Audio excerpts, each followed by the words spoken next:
Thanks, Matt, very much indeed. And a warm welcome to you all to this webinar on uh, better business branding. As most of you will know, Dave Henderson very kindly presented on this topic at the conference that we held in May, June last year. But we realized that actually some of you might have gone to the parallel session and had a bit of a conflict about which one to attend at that time. And some of you might not even have attended the conference, being newbies to PEG and so on. So we thought it worthwhile to repeat the session. And at the same time, Dave has taken the opportunity to expand on his topic, the content, because it was a little bit cramped at the conference because we limited people to the time they could spend presenting. So we're all hungry for work, which is one of the questions Dave asked in his blurb for tonight's webinar. Sure, we are. And the question is, how do we set ourselves apart from everyone else in this effort to garner new clients, keep old clients from going to other practitioners, and so on and so on? And so that's the $64 million question that I think we're all going to have in the back of our minds during this presentation. And so on your behalf, I'd like to welcome Dave this evening and thank him for his time and effort that he will be spending with us this evening, sharing with us his thoughts as a self-publisher himself at MYeBook. We're looking forward, Dave, to what you've got to share with us. So over to you. Hello, everyone. It is beautiful to see your faces. I see some familiar faces, and thank you for sharing your faces. I did ask for that specially because it's a little boring talking to people where you're getting just a kind of a faceplate and you can't really see who you're talking to. So thank you for those of you brave enough to put on your cameras. I really do appreciate it. A little bit of housekeeping. Before we jump into things together, I thought let's get the lay of the land. So I'm thinking I'm probably going to need around 60 odd minutes to chat with you. I don't want this to be a boring and one-sided chat, and that's partly why I asked to see your faces. And it's partly why I'd like you guys to chat with me whilst, and when I say chat with me, I imagine initially the chat window is going to be the easiest while I am kind of presenting the meat. And then a little later on, near the end of the sort of 60 or 70 minutes, we'll switch across to some longer form questions if you guys have. If I am able to see the chat window while I'm talking, I will take, oh, there we go, webinar chat. Okay. I will then take cues from you because I'm going to be poking and prodding a little bit as we are working through things. I want you to think, I don't want this to be kind of a one-sided conversation. This is time that we share together. Essentially, I am no different from you. I work in the same space. I chase the same sort of customers that a lot of you do. And all that I wanted to do today in this hour or hour and a bit that we have together is share some advice from what I've learned over the years. I'm condensing a couple of years into a conversation with you from lessons I've learned. I think something that I'll repeat throughout our conversation or throughout my chat with you is that this is advice or this is lessons I've learned through my business, meaning that some of the things are going to apply to you directly. Some of them might not apply directly, but there might be inspiration that comes from it. So I'll try to frame as I talk where something might be more specific, to my space. But I do hope that there's lessons learned along the way, regardless of whether it applies to you directly or whether it doesn't. I've got my camera on blur behind me. I suppose you can see that. I'm in the process of moving house, so the place is filthy. So I thought this would be a little safer. And I think I learned from the last time I had a chat with you guys. Obviously, as John was kind enough to mention, I was with you guys previously at the PEG conference last year. Out of interest, how many of you saw the talk that I gave last year on the topic? Okay, I'm seeing 2, 3, 4, and I'm seeing some head shaking. 5, 6. Okay. And exactly as John points out, it was a bit of a rush. It was a fast session where I was a little caught off guard by the time. And so there wasn't as much time I wanted to discuss really cool things with you.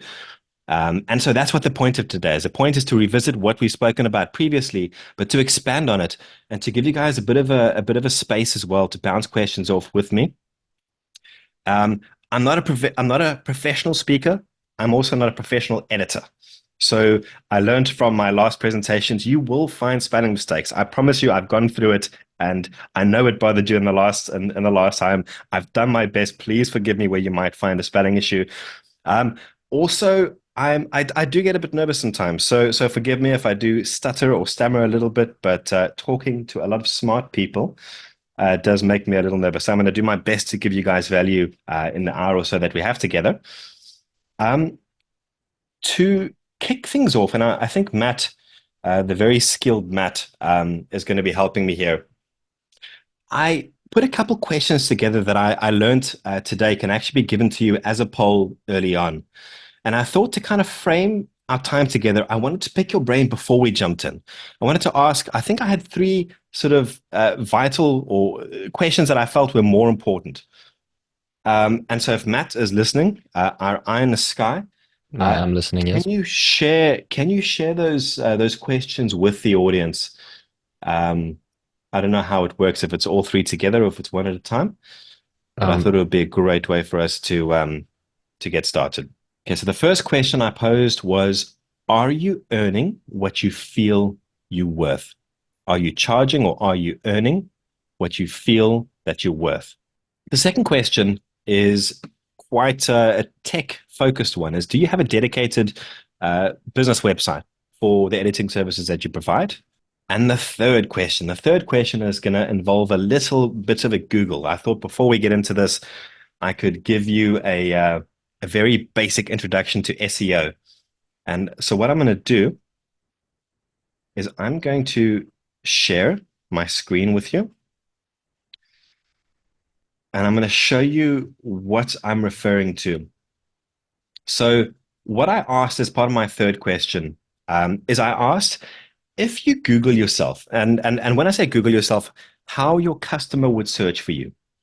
Do you appear on the first page of the search results? So each of you have a unique customer. Each of you are searching for a specific type of editing customer.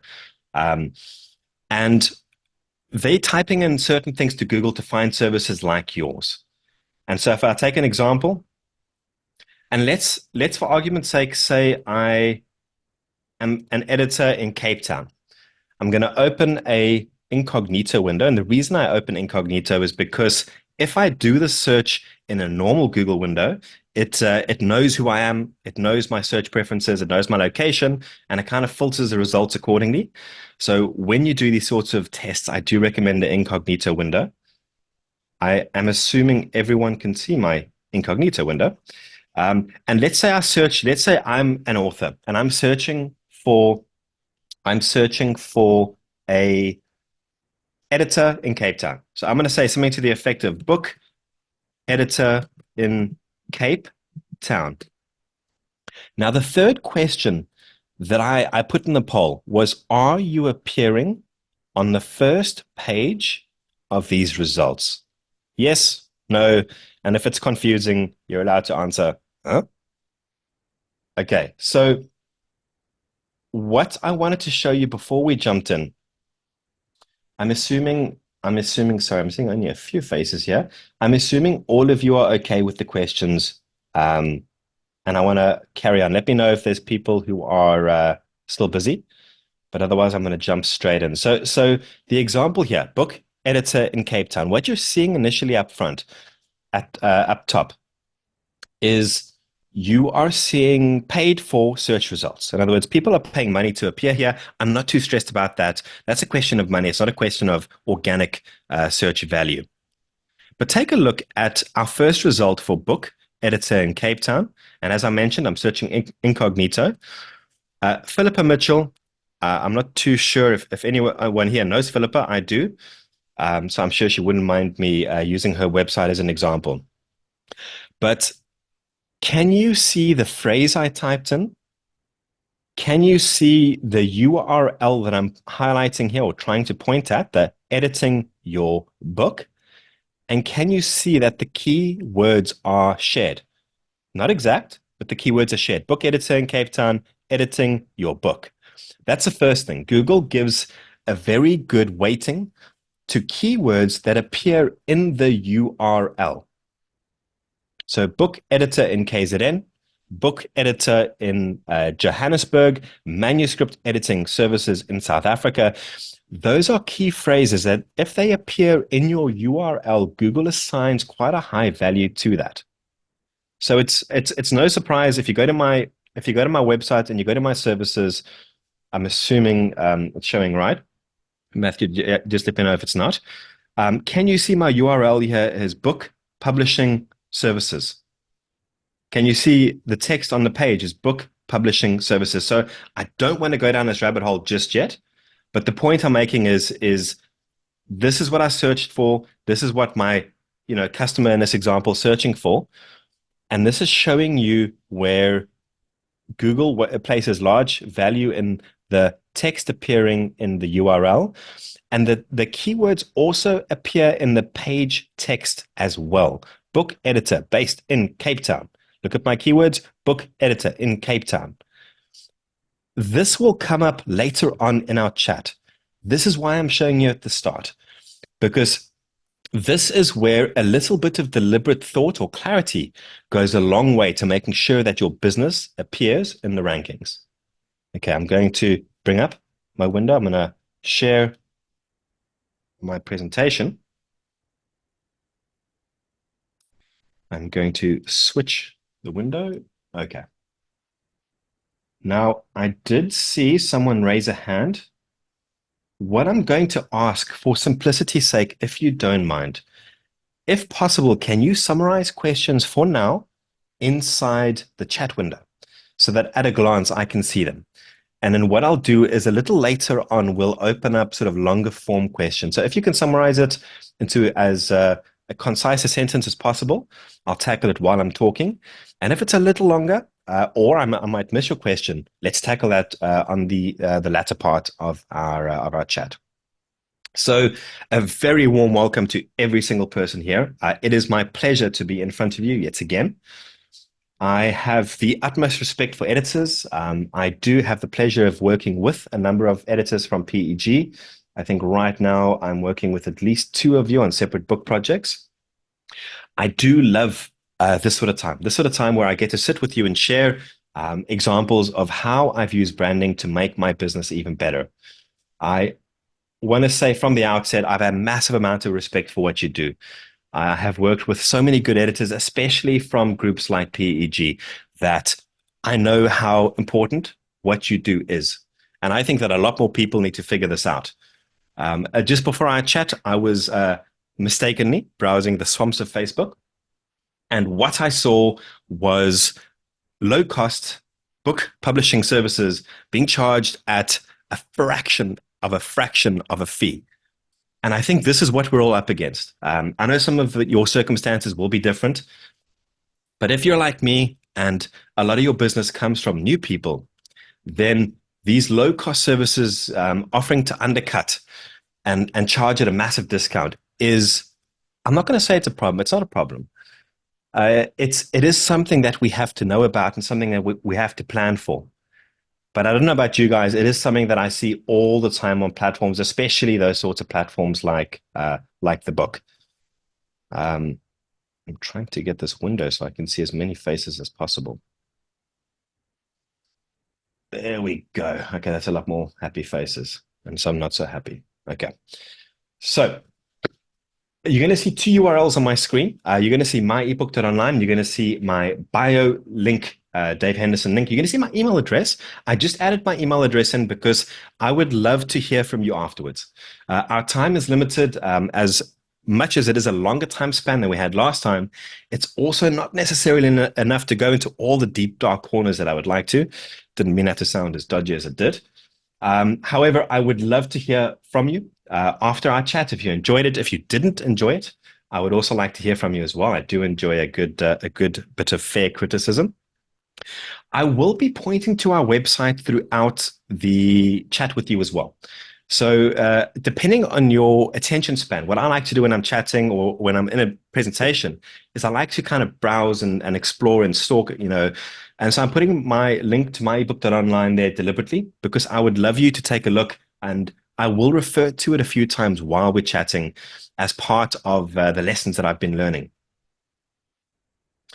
So, as part of our conversation last time, um, and by the way, sorry, Matt, if you are listening, is there any way for us to see the results of the poll? Is that something we can Sure see thing. whilst we're chatting? Yeah, you should be able to see them now. Okay. Are those showing up for you? Okay, I can see that, and I'm assuming Okay. that everyone can see that with me. So Yeah, what everyone else what I'm can. looking at is that 26% of people feel that they're earning what they're worth, and 74% are not. So the majority of people are not earning what they would like to earn. The dedicated business website, yes and no. It's almost an even split, around 40% to 60%. I learned from my last questionnaire, and I included the field saying, I do not want a business website. Fair enough. Now, this is the part that I'm going to focus on later on. The amount of people who can find themselves on the first page. So this is important because it takes a little bit of clarity to understand who your customers might be, and then to figure out where about you show up on their search results. So the fact that only 5% of people are on the first page and that almost 80% of people are not on the first page means there's a lot of people who can learn from the advice we're about to go through. That is definitely worth the poll we had. So who am I? For those of you who don't know who I am, has anyone heard of me or my business before this chat? You can raise your hand. I'm looking at you on my second screen if it looks a bit weird. Okay, not a problem. I'm getting a few hands up. Okay, I feel a little better. Otherwise, my ego would have been bruised. So my name is Dave Henderson. I run MYeBook.online. It used to be MYeBook.co.za, but when we outgrew the local branding and I decided to go bigger with a .online, I also thought it sounded pretty cool because that's kind of what we do. We get your ebook online, so it did make sense at the time. My role is I see myself as a publishing safari guide. I guide you from beginning to end of a book process. This often involves the expertise of an editor, just like you. I also guide the author through services like cover design, services like layout or typesetting. I get your ebook ready for you. I then also get your book published online. So I get you published online to platforms like Amazon, platforms that are smaller than Amazon, but also international, like Apple and Barnes and Noble and Kobo. And so my day is spent fielding questions from authors. There are a lot of questions that are common. We will get to what you do when you keep getting asked the same questions a little later on. But my day is spent playing, I do believe, in a very similar space that a lot of you are, with self-publishing authors. And at the moment, I think we're probably working with around 14 different authors. And around 3 different editors are helping me as well. As you can guess, not every author wants to get their book published, or sorry, wants to get their book edited. And so what that means is, of all the authors we help, only a certain amount actually go through an editing process. This is an ongoing battle, and I'm very sure that it's one that you guys feel strongly about as well, because how much time are you spending convincing people that their books need to be edited? It is painful, and it is also where a good brand comes in. So the two are linked. The importance of editing and the importance of the rest of a professional book process, and how to show people how important it is without feeling like you're moaning at them or harassing them the whole time. Okay, so I sort of popped to a question. Those who are undercutting the quality of the edit and the proofread, from Marianne van Billion. Marianne, the cost of cheap book help in our industry, I think from my point of view, that's mostly self-explanatory. I think anyone who undercuts pricing, so for example, an example I gave earlier of seeing drastically reduced pricing, I'm speaking about publishing a full book process with editing. where the company gave an upfront price of a few £100 for the entire book process. Can you imagine editing, layout, cover design for a few £100? I get surprised every time I see it. So in general, I have conversations with a lot of the shared customers from these cheaper companies. They get what they pay for, and I know that you guys feel the same. I know that you must have seen the same thing, or at least feel the same way when it comes to charging drastically reduced pricing. Do you feel, for example, that you would give the same level of edit if you're charging 5 cents a word, versus earning the 30, 40, 50 cents that I think the current PEG or Sapphire rates dictate? So editors should get paid what they deserve. It's in the author's interest to actually pay those rates, because why on earth would you want to force someone to pay a cheaper rate? And that's the job we have. The job we have, and the job of branding, is to help convince people why we charge what we charge, which I'll get to a little later on. So to date, I have worked with around 446 different authors. We're around 446. I think we're one or two since I updated the website. And over the different platforms, we have a bunch of really good reviews. We have a bunch of really nice reviews from really cool authors that we've helped over the years that I'm very proud of. And that's the link at the bottom of the screen. The MYeBook.online/wow is where I've put all the links together, showcasing some of the good feedback from our authors. I couldn't, unfortunately, put as many as I wanted onto the page. I found that the page loading time was so bad that Google just did not like me. So I reduced the amount of feedback on the page to make the load speed better. But essentially, that's the one page on our website, or the main page, where I collect all our feedback together. And so it is my job to make my authors as happy as possible, so that at the end of the process, they wouldn't mind sharing, their thoughts and their review or testimonial.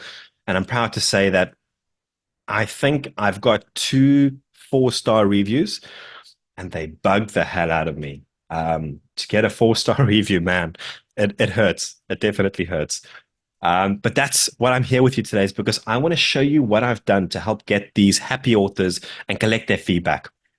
So I've done this painfully, step by step. And the hour or so we have together, or a little less than an hour, I want to show you some of the important things I think I've learned, and some of the important things I think that are going to help you as well. So let me hop across to the next. Okay, so this is the one other moment that I want us to just pause, and I want you to think about these questions. The first one we've touched on: do you feel you currently have enough business? I know editing can be cyclical. I know I speak with editors who have a lot of work and then not a lot of work. So do you feel on average that you have enough work? The second question is, sorry, that was terrible. Are you working with the sorts of customers that excite you? So we all know the types of customers where we don't want to open their email. We see their phone call coming through, we try to avoid it. We see the message come through, we try to avoid it. Are you, on average, working with the sorts of customers that you enjoy helping? The sorts of customers maybe that you would actually go out and share a cup of coffee with? I think we've spoken about the charging clients. We have a good idea that most of you don't feel like you're charging what you're worth. And finally, do you struggle? And do you struggle when you find a new lead, where someone gets in touch, or you see someone pose a question looking for editing help? Do you struggle to handle that conversion from lead into paying customer? Okay, so I just want you to hold on to that for a second, because it's going to come up as you and I work through these slides together. And I'm going to ask for your input a little later on as well. Okay, so I think I need to get this out the way, that this talk is not necessarily for everyone. I know in our last presentation, I had a few people mention that they weren't necessarily part of PEG. I'm assuming that almost everyone here is part of PEG. Please let me know if that's not the case, and I will refrain from addressing you as such. I have also met legendary editors who say that they have enough work and that their queue lasts for more than 12 months ahead. It absolutely blows my mind when I hear that, and all respect to those editors. But yeah, the editors who are lucky enough to have work mapped out for 6 to 12 months ahead, I take my hat off. Firstly, it is very impressive, and I wish I could be like that as well, as confident as well. This talk won't necessarily be as valuable for you if you're happy and comfortable with the amount of clients you have. And I think to add the caveat is, if you feel it's always going to be that way, I don't want to repeat. I don't want to repeat the what COVID was like for us. Needless to say, that people who thought work would always be there saw otherwise.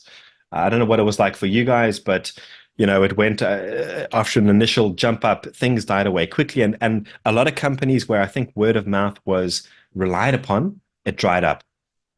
And so as long as you're confident that you're always going to have work, kudos to you. Branding is also not a quick thing. Branding is not a get rich quickly scheme. Sorry. So for those of you who are here, this will take a bit of time. We're going to speak about some uncomfortable things coming up as well. So just understand that if you need money fast, branding, while interesting, and especially for those of you who'd like getting your hands dirty with a bit of tech, it's not necessarily going to mean money in your pocket fast. This talk will focus on some technology. There are ways to make what you do that much easier by using certain platforms and certain technology. I do it with my publishing business behind the scenes because I'm mostly one person trying to hold together the team. So if you do not like technology, or you do not like testing new things, also you might struggle. I will assume that those of you in the audience who are looking for new work, maybe you're, as we mentioned, unhappy with the current sorts of customers that you seem to be finding.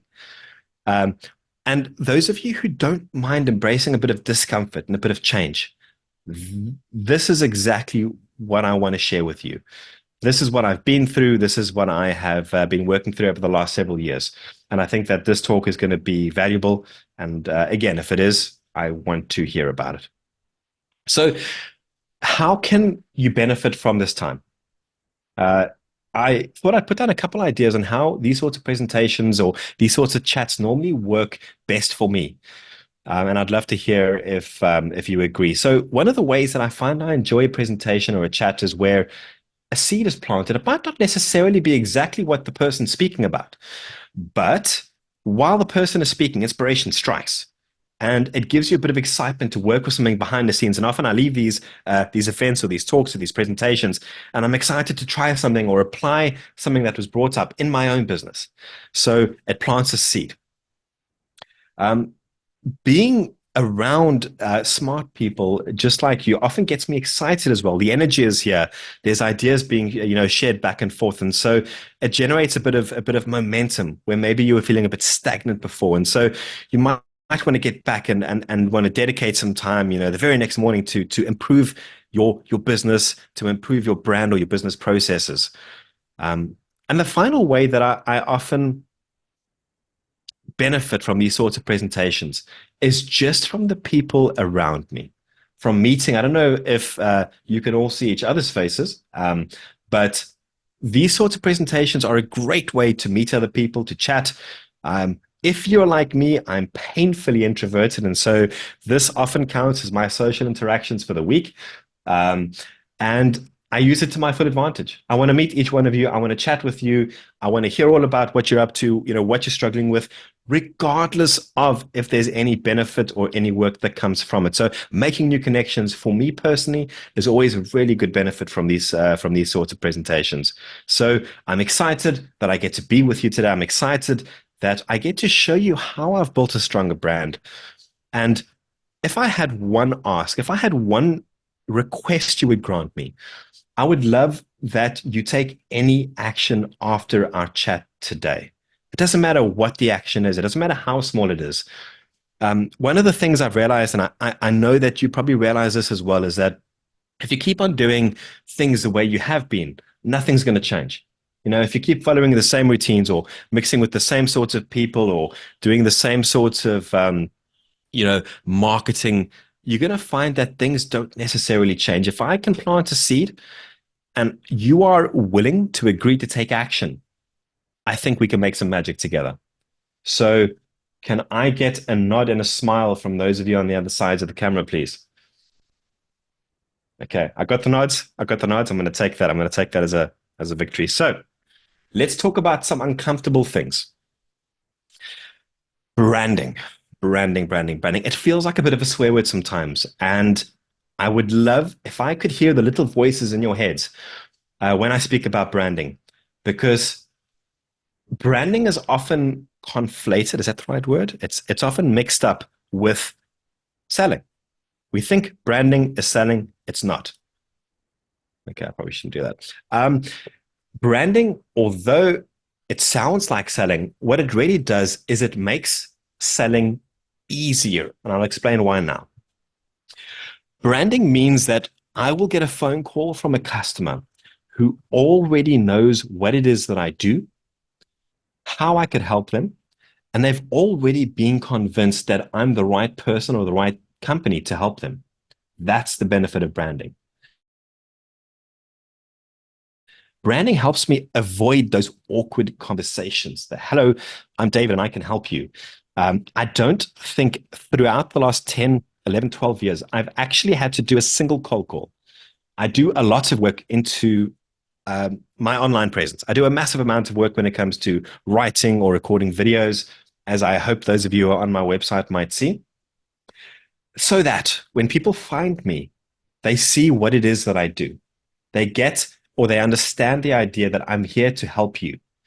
And that when they see my pricing, that answers one of the first questions that I normally get from my customers is, what do your prices or what do your services cost?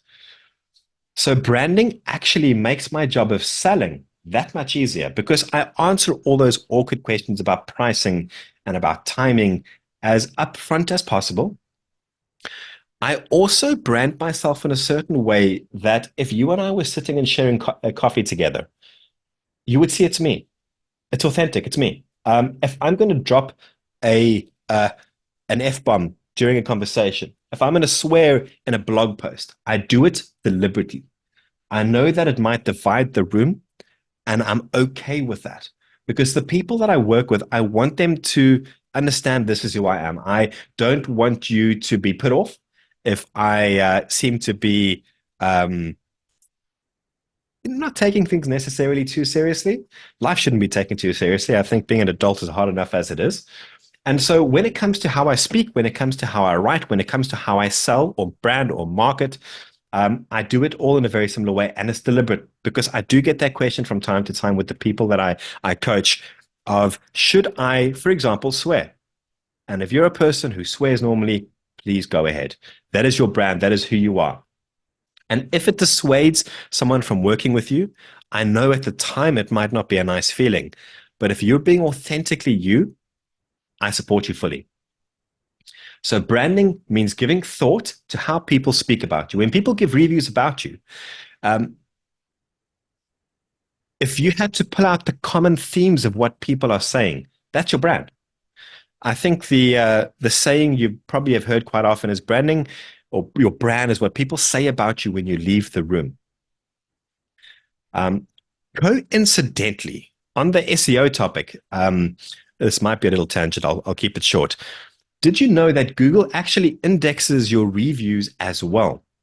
So that if you get reviews from your customers and someone searches for a term that a customer repeats in a review, Google will pull up your business profile. So an example of this is where I was in Hillcrest. I wanted to go for a day working, and I searched for coffee shop with workspaces. And the result that came up was not a website, but it was a business profile where someone had said in the review, this is a great place to have a coffee and work. So just a very surprising benefit of getting these reviews. Back to the main topic. Okay. So as I mentioned, it's not selling, but it does make the job of selling that much easier.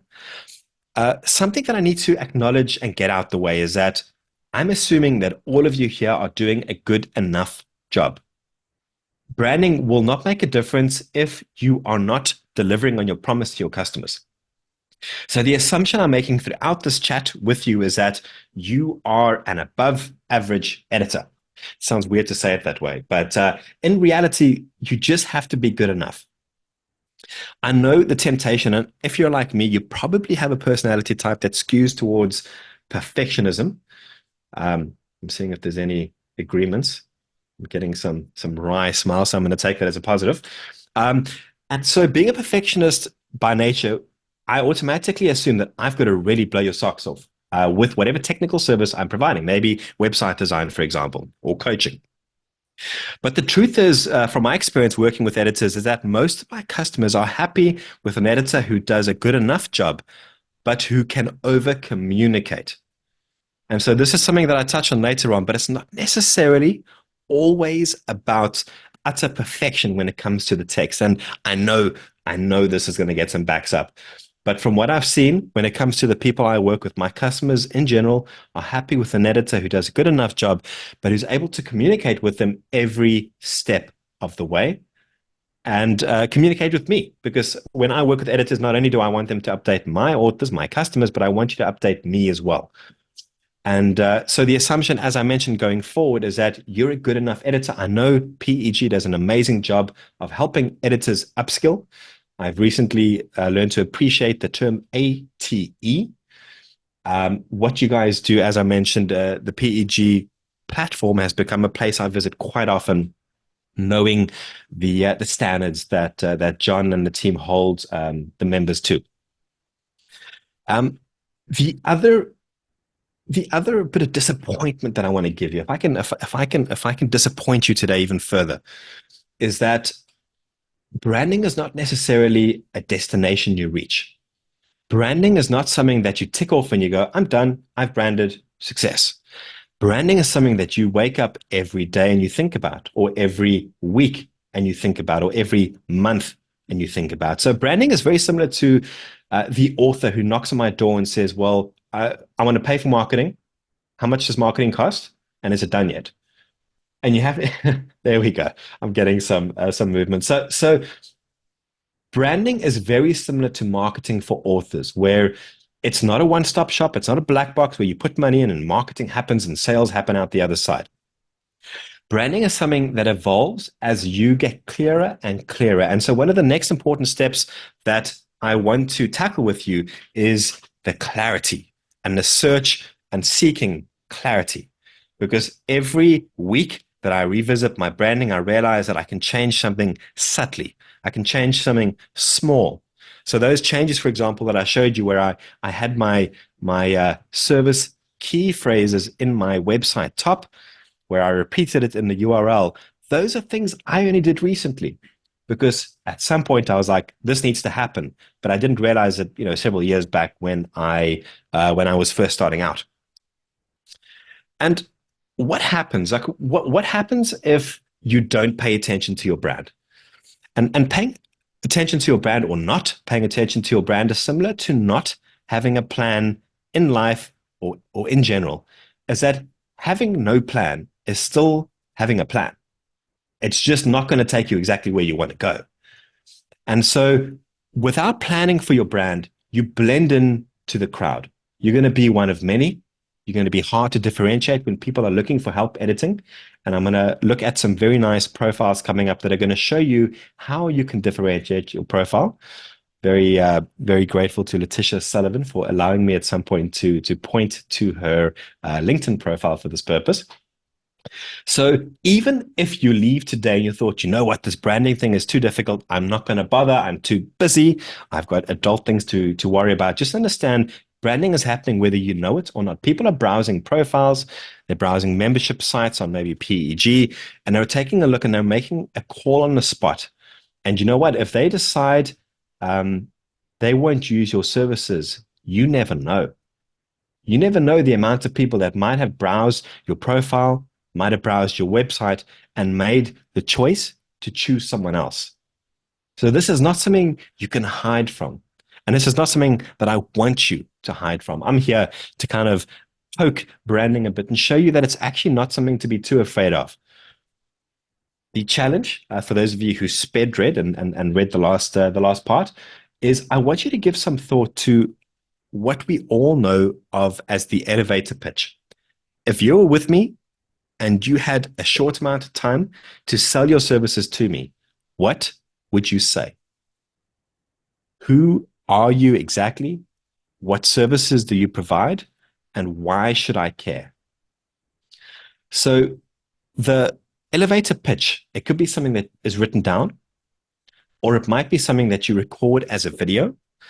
And for those brave souls among you who are willing to record your faces on camera, I would love to help you. I made the same offer last time. I would love to help you edit and upload your elevator pitches to YouTube. And then once they're on YouTube, you get to put them in cool places like LinkedIn or on your website as well. Give some thoughts as to how and what you would say if you had limited time to convince me that I was needing or in need of your services. I know it sounds corny, and I know it's going to be a little uncomfortable. And I'm looking at some faces, and I can see already the feelings in the faces. And this is actually the important part. When you're uncomfortable, what does your little voice say?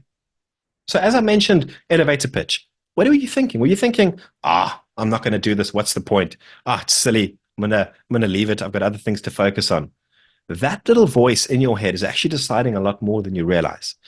That little voice that you hear that pushes you away from choices like how to brand yourself is actually at play a lot more than you might realize. Okay, let's start on seeking clarity. Now, I wanted to start out the seeking of clarity with a story from when I first started. When I first started out in this business accidentally, and it really was accidentally, without any experience of what I was doing, without any experience of how a business worked. I thought business was all about providing the thing, the widget, the service. And I was David, and I was the ebook guy. And I think that's actually how I introduced myself to a lot of people. And damn, it was hard. It was hard being Dave the ebook guy, because what could I charge my customers as Dave the ebook guy? Well, I could charge you for an ebook. I could charge you 1,000 Rand, or 2,000 Rand, or 3,000 Rand. And my branding was simple. It was focused on the technical service I provided. I created ebooks, but my hands were tied, and I didn't realize it at the time. I thought, this is who I am. My branding was wrapped around that. So I can help you create an ebook. And my pricing was fairly straightforward as well. And I can tell you that this was hard. It was a hell of a struggle to try and run a business, a new business, over years with only one or two services that I could provide. How do you change a branding message when so much is wrapped around that one technical service? Now, the longer that I was in business, the more the offerings grew. So when I started out providing ebooks, I grew to providing cover design. From cover design, I grew to providing a bit of help with editing. From editing, I grew to help with other parts of the process like layout or typesetting and publishing as well. And what I noticed, where I started moving away from being just David, the ebook guy, I noticed how my customers were feeling. I noticed what words they were using when we spoke. I noticed what was pissing my customers off. And we call these their pain points. What is frustrating your customers? And in conversations with customers that I had over the years, well, I was hearing they're confused. I was hearing that this whole publishing thing, how does it work? I'm confused. And I realized that the cog that I was focusing on was actually part of such a bigger process. And that the value came not necessarily from the nuts and bolts of, here is your ebook, can you pay my very small invoice, to actually providing a hand held through the entire process. And that took shape over a number of years, where I moved away from being focused on a single technical topic. And I realized that what my customers were frustrated by, or their pain points, their frustrations, were actually wrapped around the publishing process as a whole. And you'll never guess what happens next. Or can you? You can you? Right, there we go. So I changed my branding away from focusing on the technical service, from David, the ebook guy that could only charge for the ebook or for one service or for one step at a time. And I started selling on the feeling. So the feeling means that, hey, I'm betting you are frustrated with publishing. Can I help guide you through the process from beginning to end? Here are my prices. Here are my packages. Now, I know what some of you are thinking. How on earth does this apply to editing? And I'm not going to pretend that I know exactly how you price, although from my last survey, I know that primarily I think it's a per word count that most editors seem to use. But I hope the example illustrates something, is that when I focus purely on the technical, it was so hard to brand myself. And so if you're branding yourself as simply an editor, and if your elevator pitch when you're standing next to me is, hello, I'm an editor and I can edit your words, how do you think you stand apart from every other editor? How do you stick in my memory? How do you stand apart from the other editors that I might be looking at? And so as soon as I started to realize that my customers were frustrated about parts of the process I did not realize, I adjusted how I spoke to them. I adjusted the text and copy on my profiles. Would you like a helping hand through the publishing process? I'll be your publishing safari guide.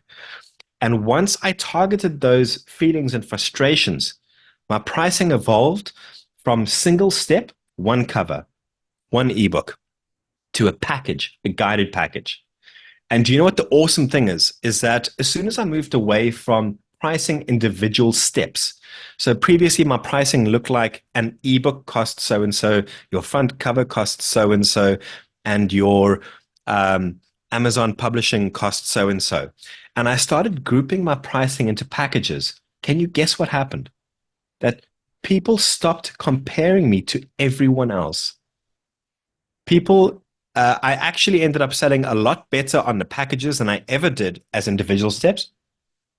I found that I was compared less and less to other people, and people were happier with the initial quotes that I was sending. I still had to do a lot of work to explain those services. It's not a get out of jail free card to kind of put fluffy words in and charge whatever it is you want. I still put a lot of effort, and I think those of you on my website would see that, to explaining the process, how it benefits you, and how I can help.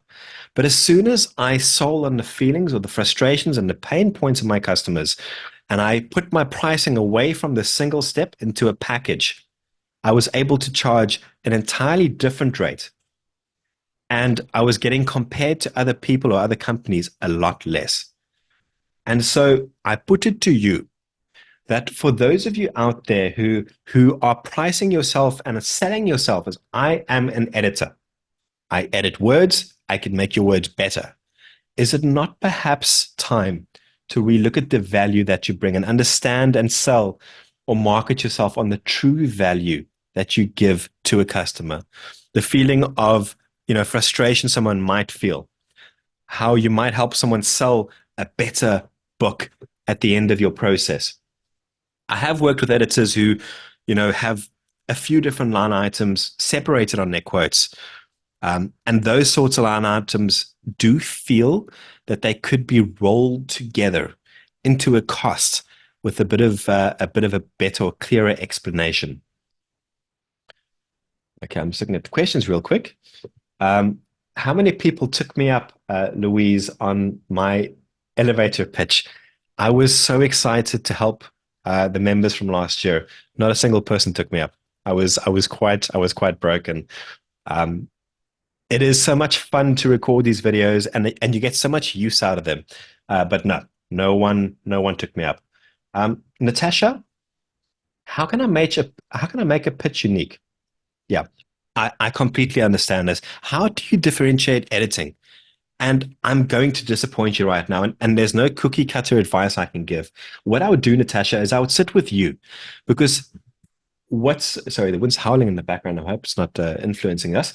But what's unique is not necessarily the editing output that you provide. It's you as the editor. And so if I was sitting with you, Natasha, what I would do is I would sit and pick your brain about you, about your journey, about your unique style that you bring, fun, funky, professional, whatever the case might be, to your customers. Maybe you over communicate. Maybe you have a love of technology, meaning that you can work through things a little faster than most. And so, yes, editing is quite unique where the output is going to revolve around the text itself, just like I help you with what technically is just a cover design, or technically just an off the website, or technically just an ebook file. It doesn't mean that you can't target the feelings and frustrations of the customer through the process. And it also means don't discount yourself and your personality and the value that you bring as well. What that is and how to showcase it is a conversation. I'll show you some bits and pieces that I've done, but it is something that typically I'll sit with you and we'll bring out together. Okay. Seeking clarity, slide number 2. So at the beginning of every year, I will open up my laptop and I will ask the question of who were my favorite people to help? What were the top 10 customers? And I have a scale of like 1 to 10 on my Excel sheet, and I rank who were the favorite people that I helped throughout the year. And it's not necessarily linked to the money made. Yes, money is good and money helps, but often there's a surprising link where I've really enjoyed helping someone, but they didn't actually pay me as much as someone else did. And so on a scale of 1 to 10, I rank, and the 7, 8s, and 9s, I separate. I don't put down 10s. And the opposite side is true as well. I also asked the question of who were the worst customers that I helped, that I worked with. And the obvious path that I'm going down here is, of those favorite customers, your raving customers, the people that loved you, the people that would come back, and the people that you really enjoyed helping, and the sorts of people that you would love to take out for a beer or for a cup of coffee or a cup of wine, whatever your preference might be. How do you find more of them? Where do they hang out? Where can you find them online? And how should you speak to attract more? Likewise, when you map out your worst customers, what makes them the worst customers? What traits do they share in common? And it's not always possible to avoid a really bad customer. I'm sure you guys can agree, often at face value, you welcome someone on board, they seem nice, and only later on in the process, do you realize that these people are really toxic and not fun to help at all? And so the question becomes, how can you avoid or identify these people as quickly as possible? How can you avoid the toxic or customers that you do not enjoy? And how can you find more of the good type, of the fun people, of the customers you get excited by helping, almost to where the money becomes a bit of a side thing and not actually the main focus? What I can tell you, I'm just keeping my eyes on the chat window. What I can tell you is that what I noticed between my favorite and my least favorite customers was I tend to try go the extra mile when it comes to service. I tend to try give as much and over communicate during the process. And my least favorite customers were the people who appreciated that the least. It tended to be people where they don't really care if I want to phone and update them. It doesn't matter how friendly my emails were. They were gruff and to the point, and the extra service that I gave did not influence them. They did not enjoy it. They did not like it one bit. The favorite customers, on the other hand, were people that really appreciated our business going that extra mile. It was people where there was an implicit sense of trust. They understood I brought value to the equation. They appreciated the value. And it was a pleasure to guide them through the process from beginning to end. That was one of the realizations. There were more. I was a little bit more granular in my dissection. So there was, a sort of a gender skew that I will not go into. There was also an age difference as well. And so write out the top, write out the bottom, figure out how to find more of the one and avoid the other. the other part of seeking clarity, and it feels like I'm doing this a disservice because what I'm summarizing here in the sentence is ideally things that should take you a little longer, whether you meditate over them or you sit with a cup of coffee in the morning and kind of write them on the wall in front of you. But what sort of editing work do you really want to do? If you had a choice and you could choose any sort of edit to work through, what sort of edit would you want? And if you recall, at the beginning of our time, I asked you to Google what you thought your customers were searching for. That is a sort of editing work that you are looking for. Okay, so the sort of editing work that you want to put out there and you deliberately want to find, I want you to start thinking in terms of the key words and key phrases that your customers might be typing into Google who have that kind of work for you. Because once you've got the clarity, you need to decide where on earth the tire hits the road. And I put that clarity, for example, within my website. I use the phrasing, I use the keywords, I use the title tags on my website browser as an example. So what I found is that over time, the clearer I've been about the value I give, the more money I can ask for, the happier I am, and the happier my clients are as well. Okay, the next bit is a little bit of fun. I do get approached from time to time from editors who might be looking to partner up. And so I wanted to show you two different examples of editors who knocked on my door. I will simply read them at first, and then I will do a little bit of a deeper dive in the third slide after this. So this is an application or an email, received 2023, early 2023. I'm going to do my best reading voice. Hi, I'm a freelance proofreader with substantial experience and some extra capacity to take on work. My CV and portfolio are attached. Many thanks. P.S. Hours and rates are flexible depending on your workload and deadlines. Kind regards. I'm analyzing your facial expressions to see any reactions. Okay, let's go to number 2 here. So here is the second one that I want you to contrast against. I'm going to read this to you, and you will see why I've put Max, our little author cuddle companion, at the top of the screen, because he's actually referred to inside the email. Hi, Dave, Greg, Philippa, or Max. I wasn't sure who'd be manning the mailbox, and it's entirely possible that you've taught Max to fetch the mail, hence his last but not least inclusion. I'm so-and-so. I'm an editor. I like to call myself a writer sometimes, but seeing as I've not yet published anything, the jury's still out on that. I came across your company while I was looking for publishers based in South Africa. Your down-to-earth, fun website made a delightful impression. NB, I love your superhero avatars. I'm a die-hard Marvel fan.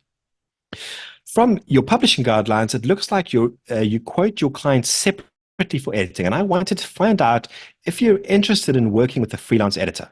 I'm from Zimbabwe originally, but moved here last year from Estonia, and I'm reaching out to publishers I might be able to collaborate with. In short, I love stories. I love grammar. I love helping writers use their voices. I also just want to connect with people who love the same sorts of thing. And I'm hoping that those of you listening can feel the energy from the mail is different. I think I might have been guilty of using a slightly different tone in the second email, but I'm hoping you can see the difference. And I'm pretty sure you can guess which of these two emails elicited an immediate phone call back from me. Regardless of whether work was forthcoming or not, I had to speak with this person. So here was a very quick summary. Oh, that red line looks like it's been squished. Okay, but here was a quick summary of some points to take away from how to approach. And when I say how to approach, yes, I am aware that this is quite unique to me and my business. I have also done a deeper dive into other bits of advice that work well with opening introductions. That is the link you're seeing at the bottom of the screen, the MYeBook.online/win editing business is a bit of a deeper dive into how to approach a company like mine. And what you'll see is that it works better when I can see that I'm the only person you're speaking to. It makes me sound a little jealous, but when I know that you're emailing me directly instead of emailing a whole bunch of different people with a sort of shotgun approach, it definitely makes me take a little bit more attention. The fact that the previous editor showed she had gone through my website counted for a lot as well. So she mentioned things from my website. She mentioned she saw how I was quoting my customers. The fact that she was proactive and had taken the time to go through my website made me take her email more seriously, without a doubt. Do you notice in her email that she didn't necessarily trumpet on her editing skills? She didn't mention who she was part of. She didn't mention if she had studied. She didn't mention, I think, how many years she had been an editor. It didn't matter to me. That's the amazing part, is that her style of writing and her engaging style of writing caught my attention before she had even spoken about her CV or her editing skills. So the other part of the mail was she had a direct call to action. She sent me to her website. Now, where you choose to send someone matters. Do you choose to send someone in the mail that you send to your LinkedIn profile? Do you perhaps have a website where you can send them, or a direct landing page, which essentially is a simplified website, a single page simplified website? And finally, do you follow up? Once you've sent that mail and after a couple of days have passed, do you follow up on the mail with another mail or perhaps a phone call? And what I found is that most editors who approach me never follow up. They never follow up. And so whilst they might have the most amazing editing skills, unfortunately, the mail gets a little buried under, the daily influx of emails. Here we go. Okay. So your online presence. Now, yes, I know this is something that excites a lot of you. The nuts and bolts. What can I point to? What can I click? What can I change? What technology works well when it comes to things online? There's a very good reason this sort of stuff appears at the end of our chat and not necessarily at the start. Because I know so many people, when I sit with you, how do I 10x? How do I double my income? What secret do you have? What platform? What website? It's not about the platform. It's not about the website. It's about the thoughts behind the platform, behind the website. That's why those guiding questions below are so important, no matter which profile or which website you will be using as part of your editing arsenal. So the guiding questions I would like each of you to consider are who exactly you are when it comes to what the customer needs, how you can help the customer, what services you might be offering, and why should the customer care, or what makes you different. Those three questions will determine how you complete any profile, the sorts of websites you build as well. And so that's why we tackle all the discomfort and the clarity before we get to the technical stuff at the end. When I did the survey before a previous session, before the session last year I had with the PEG team or membership, by far the most common way editors sourced their work was either, as you can see, word of mouth or referrals. I'm guessing that that's probably the same for you. If there's any difference in how you make or how you find your customers, you can let me know in the chat window. But I imagine that for a lot of you, it is still word of mouth or referrals from existing customers. And the same question that I posed earlier on still stands firm, is, are you comfortable that relying on word of mouth is going to be safe going forward? So if you were sitting with me, I hope everyone's okay. I hope everyone is comfortable. I'm going to have a quick sip of water just to, yeah, I got a thumbs up. Thank you. Okay.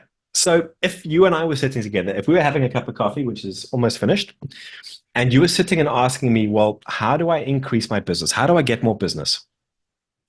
One of the things you and I would speak about would be what I call low-hanging fruit.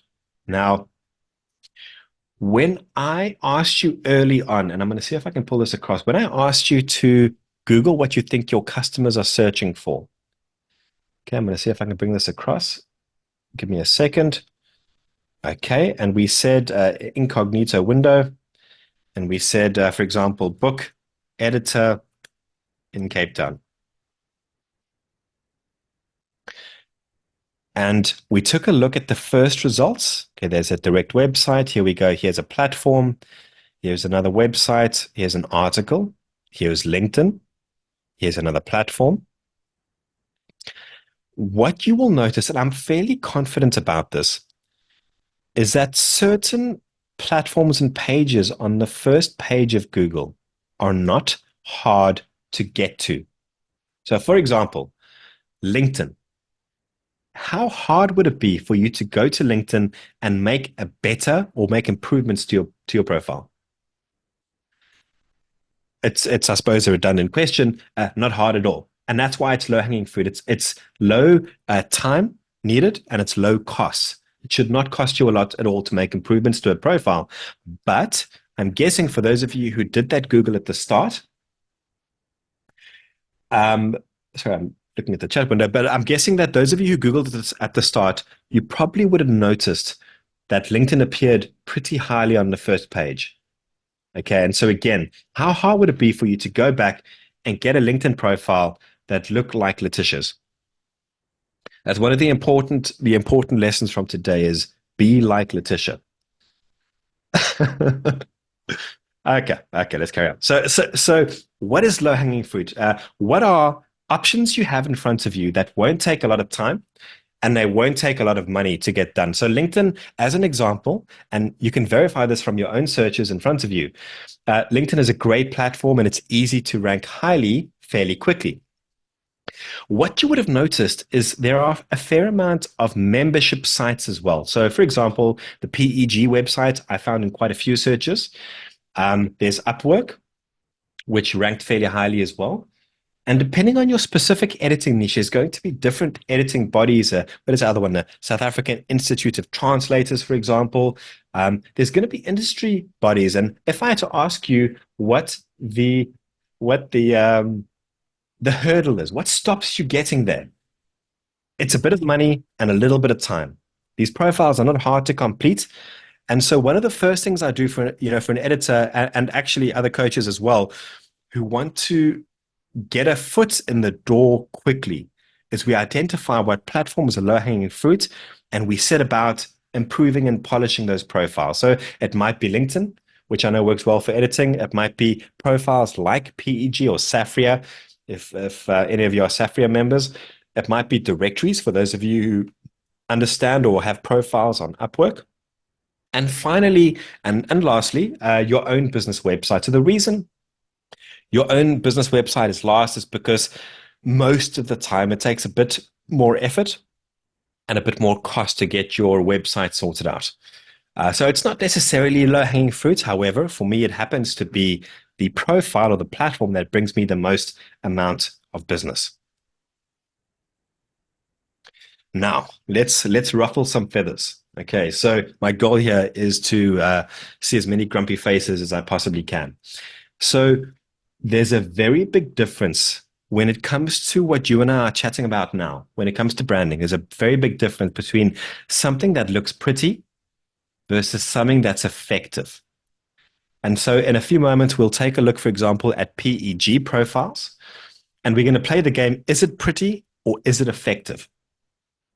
Okay, and there's a difference between a picture, of a beautiful looking landscape in the background versus a picture that perhaps has your business colors on, perhaps includes your business logo, perhaps includes a direct call to action like a website or an email address as well. And this thinking applies not just to images that you might use in your profiles. It also applies to the words that you use. And this is where I risk being stoned. But I want you to think about the example of my authors when they come to me looking for a back page description for their book. And they might give me a back page description that is okay.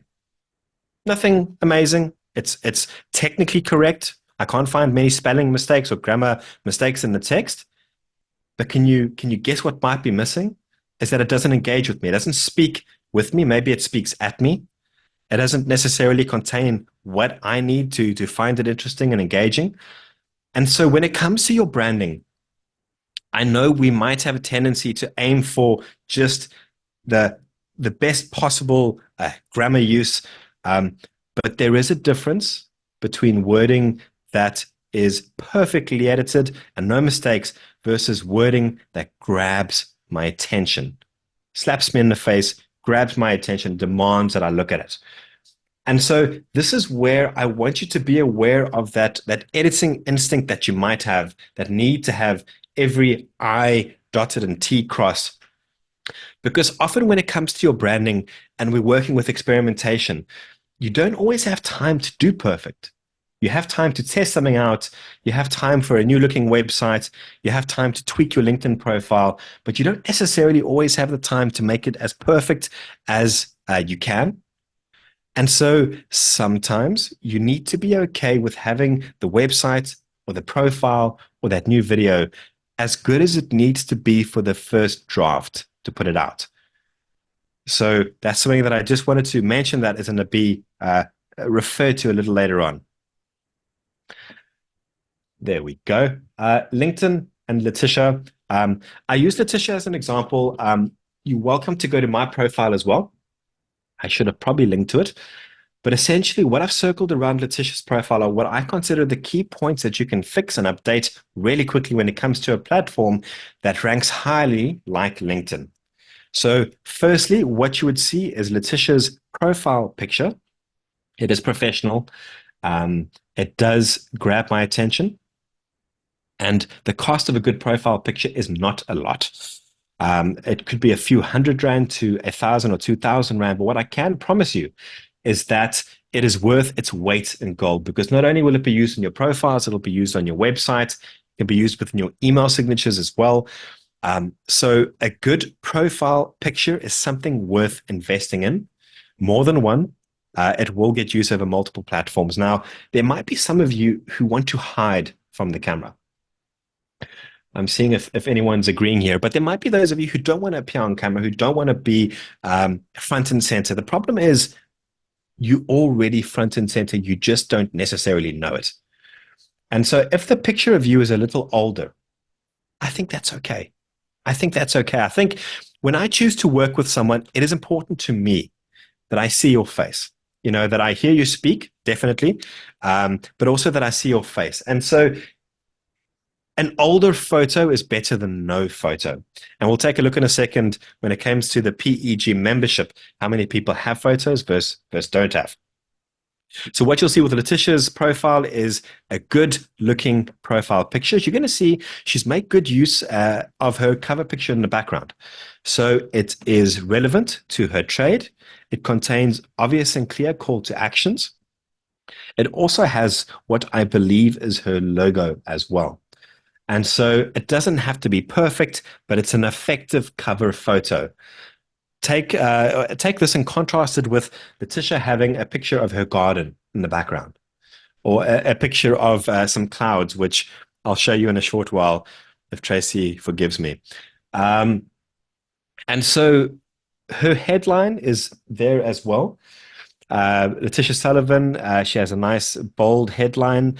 You're going to see I've circled, or not circled, but I've marked out the speaker on that profile. And what that speaker icon means is LinkedIn gives, I don't know if it still does, but at the time, it gives you the ability to record up to 10 seconds of audio. Now, what LinkedIn is saying is that it's giving you the space to help pronounce your name. However, LinkedIn doesn't stop you from recording a sales message inside that 10-second audio clip. So if you are able to find my LinkedIn profile, and if you would like, I can post it maybe in the chat window. I've recorded that audio clip, but it's me speaking to you, explaining how I can help you. The other benefit of LinkedIn is that it gives you the space to actually write. LinkedIn actually has its own blogging system behind the scenes. You'll see on my profile, for example, that I've written a few different articles on LinkedIn. And the reason you do this is obvious, is because when someone finds, let's say in your emails, you are sending people your LinkedIn address and they go to your profile and they're trying to answer the question of, do I want to work with this person? Imagine that your LinkedIn profile features a few articles of you talking about your expertise or answering questions that you get all the time from your customers. So it's a free blogging platform that helps you convert customers who might be reading your content. And essentially, that's the goal. It doesn't sound sexy, but that's the goal of these tips that I'm giving you. You're increasing your conversion rate from someone who's not a customer to a paying customer 1% at a time. That's how I want you to think about this. When you update your profile pictures, when you update your email signatures, when you update your cover photos, you're aiming for that 1% increase in your conversion rate, 1% at a time. Letitia, you can thank me afterwards. Okay, so LinkedIn is also a very good place to get reviews. I'm sure a lot of you already know this, but LinkedIn makes it very easy to source a review. And I would love if every single one of you, after an editing job, approaches or asks your customer, can I send you a request for a review on LinkedIn? The benefit is it is sticky on your profile. It's very visible. And it also attaches the other person's profile picture and title. And so it means that, again, we're increasing the chances that a prospective customer sees us and wants to do business with you. LinkedIn also gives you the opportunity to rank your skills within the current companies you work with. So, for example, you can see, I think my first skill listed there is customer service. And believe it or not, I had to go, or I could complete a quiz to help LinkedIn prove that I know something about customer service. And so you are able to choose the skills that you want to focus on, that you feel your customers might place value in, and make them more prominent in your profile. And certain of the skills have associated quizzes that you can take. So as an example, there is a Microsoft Word quiz on LinkedIn. That's attached to that's attached to, I think, my profile. And to give you an example, for those of you who think it might be a breeze, I failed it. So I went on, I took it thinking, wow, Microsoft Word, how hard can it be? And I failed it. So I could not add it to my profile. That's the penalty. So hop on your profile, take a look, and have a different profile on. Don't feel embarrassed. Don't feel bad. If when you're making changes or you want to improve what it is you're showing people, you have an example open in front of you of what it is you want to target. So for example, when I want to make a LinkedIn profile better, I open up another person in the industry that I want to mimic or learn from. When I'm designing websites, I have another website open in front of me that I want to learn from, and in some cases, copy styling from. Don't feel bad while you're finding your feet and finding your branding and finding your branding message. If you open up my profile or Letitia's profile and take a look at how we've tweaked and how we've said what we say, and you want to take inspiration from that. LinkedIn also lets you pay a bit of money if you want to learn from there or through their platform as well. So I pay LinkedIn I forgot how much, maybe $200 or $250 a year to access their top-notch learning material, some of which is editing specific, but a lot of which is things like websites or Google or marketing related. And in my opinion, it is worth a hell of a lot. So I'm more than happy to pay that fee to LinkedIn each year, even though I'm often not using it, because when I do use it, it's proven to be super valuable. Okay. I think we're sitting about an hour and 17. I'm going to, is everyone okay, by the way? So can I just get a quick pulse check in from everyone? I can go a little faster. I know last time people were not wanting to go faster. Is everyone okay with the pace? Should I speed things up a little? Okay, I'm getting some thumbs up. Yes, another thumbs up from Kim. Okay, guys. So I respect your time. I don't want to eat out too much of your evening. I know there's things waiting and tasks, but okay, almost there. When it comes to the website, a lot of editors that I've seen have domains that point to the free WordPress.com or Wix website. Perfect. Thanks, Rachel. These domain choices, rather get rid of them sooner.